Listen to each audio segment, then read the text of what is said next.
ବାଉ ଆପ୍ରାଣ ଉଦ୍ୟମ କରି ଘରଟିଏ ବନେଇଛନ୍ତି।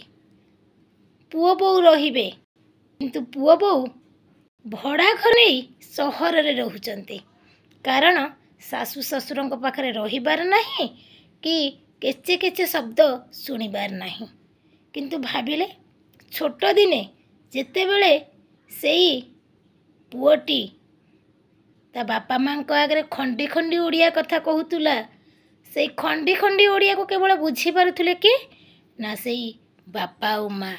ସେଇ ଖଣ୍ଡି ଓଡ଼ିଆରୁ ଯେ ଶୁଦ୍ଧ ଓଡ଼ିଆ ଶିଖେଇ ଇଂରାଜୀ ଶିଖେଇ ଚାକିରି କରାଇଛନ୍ତି, ସେ ଚାକିରି କରିଥିବା ବ୍ୟକ୍ତି ଦୁଇ ଜଣ ହେଉଛନ୍ତି ବି ସେଇ ବାପା ମା।